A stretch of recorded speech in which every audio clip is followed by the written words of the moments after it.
Member for Abao. Thank you, Mr. Speaker. I'll be very short in support of the bill. Congratulations, Minister and Prime Minister, for this important bill. But I'd like to make 4 recommendations for immediate action, apart from the issues that the Honourable Member for Sinasina Yangon has raised with regards to the long-term planning of roads and buildings and etc.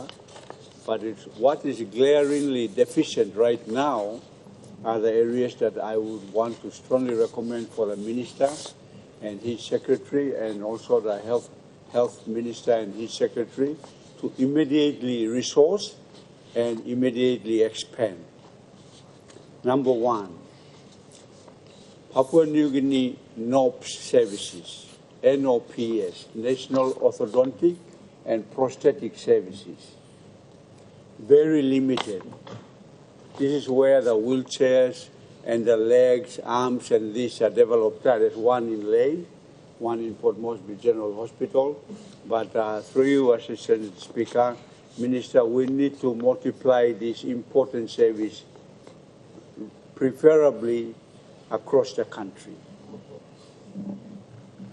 and encourage the private sector to invest in this important NOP service for prosthetic services, because this is lacking, and many of our physically disabled citizens are staying in the houses and not many wheelchairs are circulating, etc., etc. And I strongly also recommend the University of Technology to design, using appropriate technology, the right types of limbs and wheelchairs for our people to be moved. It doesn't require a lot of services. The technology is available and they can do a lot of things. So unfortunately, there is a lack of NOP services, NOPS, in short services in our country. The second biggest shortage in our country, Mr. Assistant Speaker, is the lack of physiotherapists in the country. We as a country have not trained sufficient physiotherapists to take care of this category of citizens. And so it can be done very, very easily.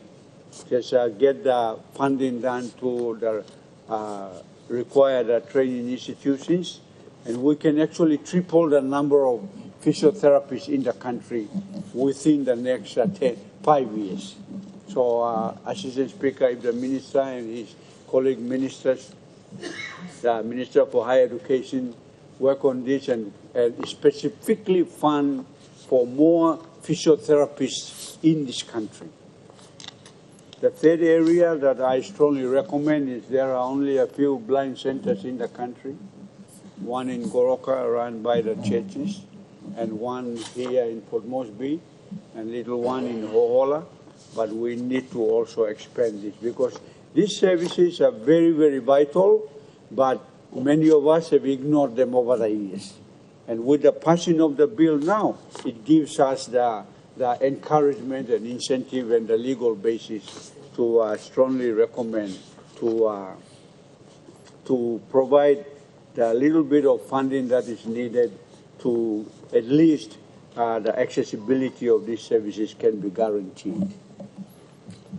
With that, I want to strongly recommend, through the Speaker, you are here now, and through the Prime Minister, I think the example set by some of the honourable members, like the Deputy Opposition Leader has just acknowledged that he has appointed a disabled person in the DDA.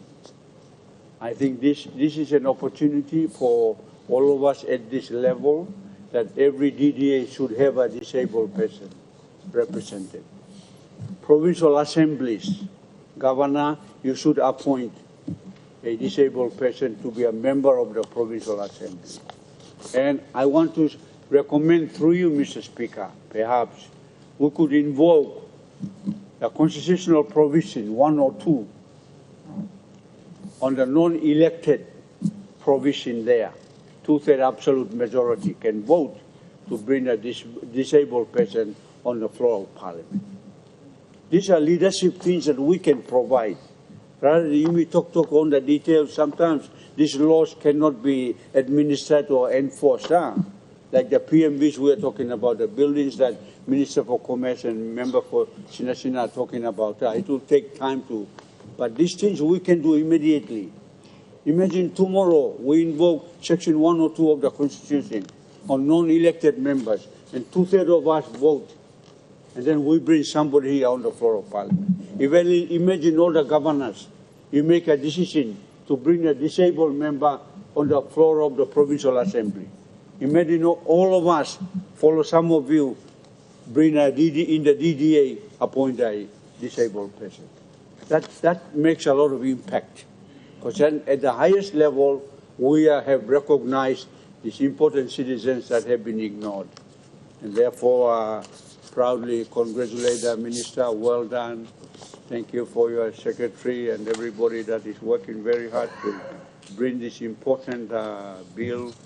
And I hope and pray that this bill will now bring in the much-needed services that this group of citizens have lacked for many, many years. God bless us. Thank you, Mr. Speaker.